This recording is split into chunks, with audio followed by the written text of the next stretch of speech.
Today we're at Unbound Gravel and I'm with Molly Cameron. It's the Molly Cameron. If you don't end up, people will think you're talking about the other Molly Cameron. There's a comedian, Molly Cameron, who's actually like pretty funny. You're funny. Thanks. I've had my camera out all day long. We did a ride this morning and I've been recording and making Francis really nervous, and now the camera's on me and now I'm getting nervous. Well, this is a brand new video series called Bikes of Unbound, which I decided on in the last 10 seconds. We're going to check out some bikes of Unbound. I just started riding NINER bikes this year. They're a new sponsor to me, so I actually have to like look at my bike to tell you, because I don't remember that this is the RLT 9 RDO. I don't know what RLT stands for, but I do know that RDO means race day optimized. Listen, stick. So actually, that's a good stick.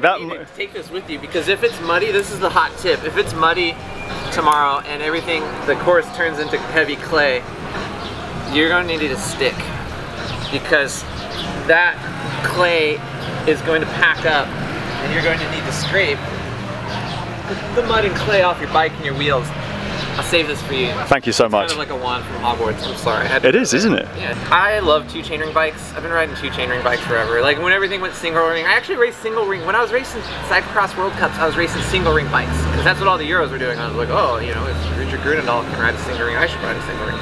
And then I switched to 2x, and I love it, because I like having a big ring and a small ring. This is my first gravel bike. I've been racing my own brand of cyclocross bikes for a long time, because I'm a transgender athlete, and you know what? Up until recent years, transgender folks like have a very hard time getting jobs, getting sponsorships and partnerships. So big thank you to my longtime partners, Shimano, NV Composites, Laser Helmets, Castelli, my automotive partners, Point S and Hutchinson Tyres. I'm really hyped because NINER came on board this year, and really they love all the advocacy work and the other kind of community building and outreach work that I'm doing, and the diversity and inclusion work that I'm doing within the business and the sport of cycling. We'll touch on it in another video segment with on the Francis CADE show, because this is about my bike. So this is actually a gravel bike, and this is perfect because this is also my first Unbound.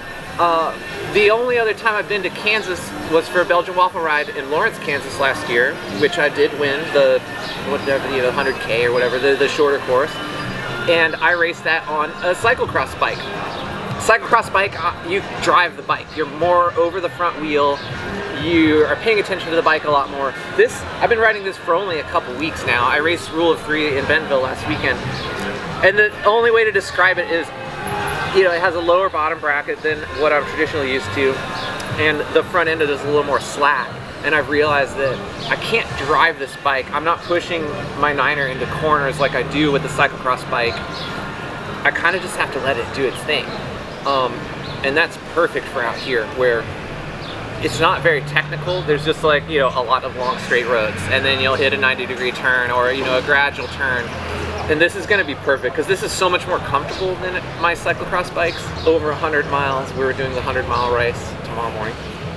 It's going to be really comfy and stable, and that will hopefully be less tiring than riding my cross bikes, which have required a lot more kind of attention to driving the bike and steering the front wheel. So I mean, we've all done like bike reviews, and we all know about bikes, right? Like this is a modern bike. It's a Shimano equipped with a full GRX Grupo. I've got a 4831. I love pushing the big ring. I love me some headwind and hard riding, and you know, hopefully it is wet and miserable, because I will shine. That might be the only way I can actually like have a good result tomorrow, is if it's just miserable and it's a total shit show. I usually shine when conditions are horrid. 160 mil rotors, which probably won't touch the brakes a whole lot out here this weekend. Is there any corners? I mean, there are 90 degrees, you know, we rode today. There are corners, but not corners like a single track turn or a technical corner. It's 90-degree turns. I mean, we're in the farmlands. There's like roads that are like, you know, 3 miles or 5 or 10 miles this way, and then you go right or left. And it's gonna be a lot of that. There's water crossings. They actually had to reroute the 200 course because there's flooding. So if it rains again tonight, it is gonna be a mess. Just to quickly add here, there is chances of thunderstorms. This is the Midwest. I was born in Texas, so I'm from the South. I'm from kind of just south of this region, and yeah, you'll see the sky turn purple, and everything will just start to feel heavy. I mean, you're from the UK, like where you used to rain and like dark skies.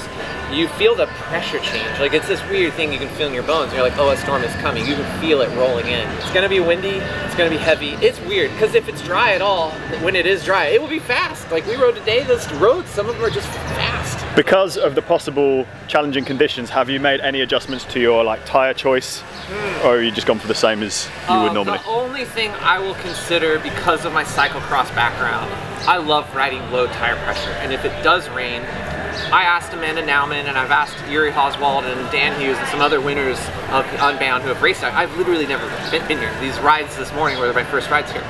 Can I run lower pressure on a course like this?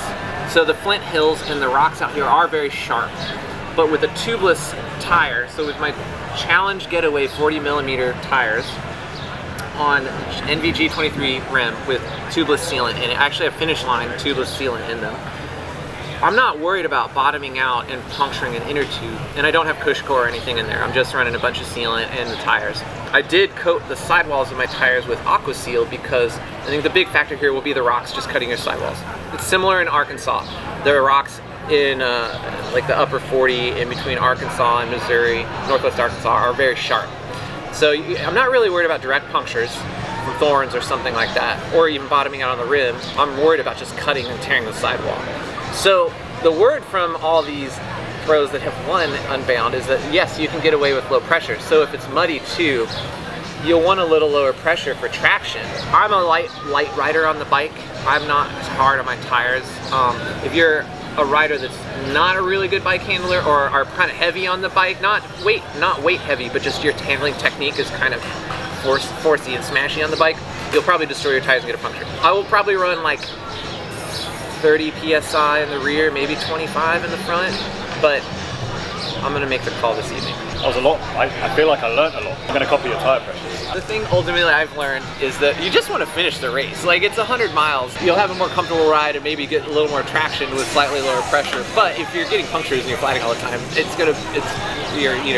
get popped out of the group. So if you're in a group and you're following, if you're in a group that's racing, you can't see, you're following the wheels and you can't see what they're hitting, what potholes you're hitting. So having higher pressure just kind of prevents that, from tagging stuff and just puncturing. Well, I'll finish this video with a call to action. Follow Molly. There'll be links down below. Where is the best place to find you? So at the Molly Cameron on all social media, and then I did start an advocacy organization called RIDE, which you can find at ridegroup.org or Ride Advocacy on Instagram.